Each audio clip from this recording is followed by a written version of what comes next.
Januaarii 26 baatii tokko 2025 oolmaa sharafa guyyaa har'aa karaa gabaa gurraachaa yookiin Hawwaala akkasumas immoo bilaak maarketii kan jedhamu jechuudha. Egaa akkuma beekamu sharafoonni karaa gabaa gurraachaa yeroo irraa gara yeroo akkasumallee saayitii irraa gara saayitiitti jijjiiramaa adeema. Bakka tokko hin dhaabbatu, gaaf tokko ni qannasa, gaaf tokko immoo ni dabala jechuudha. Asumaanis immoo karaa baankii guyyaa har'aa isin fidee dhufne.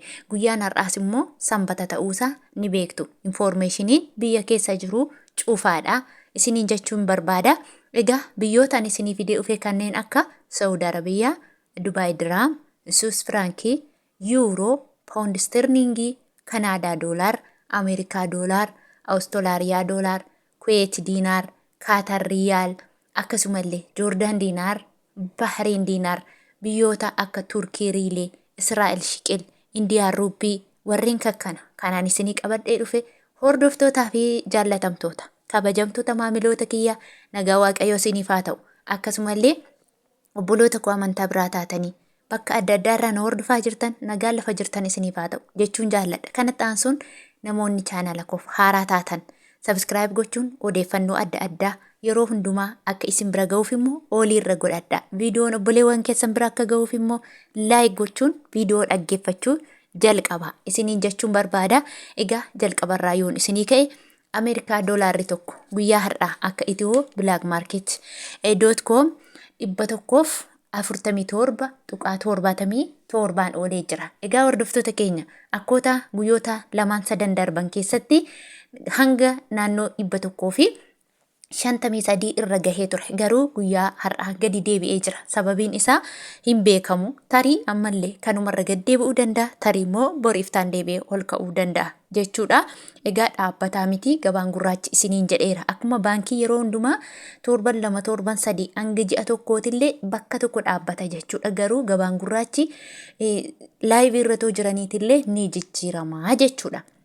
Isa kanammoo namoonni weebsaayitii qabdan ethiobilankmarket.com jechuun biyyoota keessa jirtan biyyoota barbaadan sarchi gootanii ilaallachuu akka dandeessan guyyaa waliin sarchi gootu. Guyyaan ani amma fakkeenya iskiriinshuutii irra isiniin godha sarchi gootanii dubbiin kun maal fakkaatti jettanii mirkaneeffachuu akka dandeessan abdiin qaba. Kanatti aansuun Swiss Frankiidha. Swiss Frankiin tokko karaa ethiobilankmarket.com yookiin karaa gabaa gurraachaa 163.15 oolee jira jechuudha. Akkasumallee inni itti aanu yuuroodha.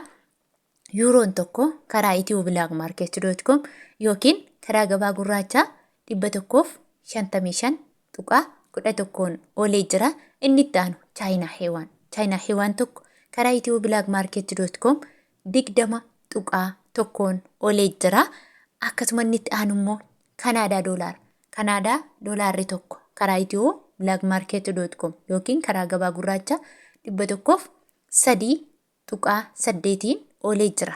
Inni itti aanu Awustiraaliyaa doolaarri tokko karaa ethiobilankmarket.com yookiin karaa gabaa gurraacha 93.38 ooleera. Inni itti aanu Pound sterlingiidha. Pound sterlingiin tokko karaa ethiobilankmarket.com yookiin karaa gabaa gurraacha 184.63 oolee jira. Akkasumallee Swiidin kiroon tokko karaa ethiobilankmarket.com yookiin karaa gabaa gurraacha 13.53 oolee jira. Inni itti aanu mootii birrii yookiin immoo sadarkaa tokkoffaa irratti kan argamu Itoophiyaa keessatti sharafni isaa ol ka'ee kan jiru jechuudha. Kuweet diinaarri tokko karaa ethiobilankmarket.com yookiin karaa gabaa gurraacha 480.25 oolee jira. Akkasumallee Omaan riyaalli tokko karaa ethiobilankmarket.com yookiin karaa gabaa gurraacha 395.21 oolee jira. Inni itti aanu Dubaay diraamni tokko karaa ethiobilankmarket.com yookiin karaa gabaa gurraachaa oolmaan isaa guyyaa har'aa 40.24 oolee jira. Namoonni mirkaneeffachuu yookiin cheek gochuu barbaadan iskiriinshuutii irraan isinii ka'a. Guyyaan har'aa Januaarii 26 baatii tokko 2025 ta'uusaa beekuu dandeessu jechuudha. Akkasumallee inni itti aanu Saawud Arabiyaa Riyaalidha jechuudha. Saawud Arabiyaa Riyaalli tokko karaa ethioblagmarket.com yookiin immoo akka weebsaayitiin gabaa gurraachaa ittiin himutti 39.46 jira jechuudha. Isinillee namoonni karaa gabaa gurraachaatiin biyya Saawudii keessa jirtan jechuudha. Daldalaa gosa karaa adda addaan ergaa jira. Amma namoonni tokko 28 kan ergan jiru, namni tokko 29 kan jedhanillee jiru. Namni tokko immoo fakkeenyaadha jechuudha. Namni wayii birrii 500 qofan qaba jenna 32 si erga jedhee jira jechuudha. Dhugaa Waaqayyo.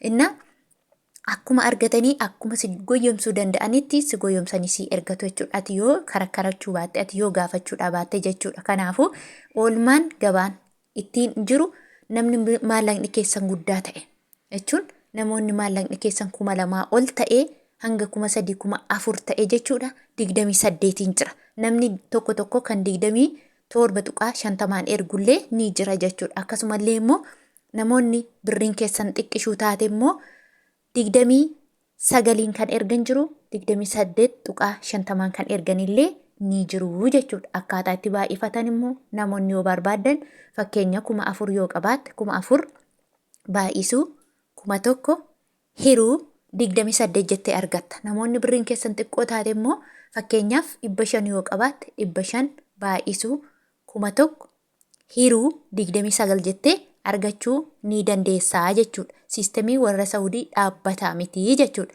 Isa kana immoo warri karaa tiwiitireetiin gabaan gurraachi meeqaan akka jiru ilaaluu barbaadan iskiriinshuutii irra Januwaarii 26 baatii 2025 iskiriinshuutii irra isinii kaa'aa ilaallattanii mirkaneeffachuu dandeessu. Inni itti aanu immoo Kaatar Riyaalli tokko karaa ethioblagmarket.com yookiin karaa gabaa gurraacha 39.71 olee jira. Akkasumallee Joordaan Diinaarri tokko karaa ethioblagmarket.com 208.7 olee jira jechuudha. Inni itti aanu Bahreen Diinaaridha. Bahreen Diinaarri tokko karaa ethioblagmarket.com yookiin karaa gabaa gurraacha 384.66 olee jira. Inni itti aanu Israa'el Shiqil tokko karaa ethioblagmarket.com yookiin karaa gabaa gurraacha 41.30 olee jira. Inni itti aanu immoo Yemen Riyaalidha. Yemen Riyaalli tokko karaa ethioblagmarket.com yookiin karaa gabaa gurraacha 0.59 olee jira. Ijipshaan paawundiin tokko karaa ethioblagmarket.com 2.94 olee jira. Indiyaan ruupiin tokko karaa ethioblagmarket.com 1.71 olee jira. Akkasumallee Turkii riileen tokko karaa ethioblagmarket.com yookiin karaa gabaa gurraacha 4.14 olee jira. Hordoftootaaf jaallatamtoota kabajamtoota maamiloota kiyya viidiyoo gaggabaabduu isin biraan ga'uu koo inni beektu jechuudha. Viidiyoo koo hanga dhumaa daawwachuu inni isinaa laayik gootanii obboleewwan keessaniif sheer gochuu hin dagatinaa. Turtii biraan ga'uu walitti deebinutti nagaan tura.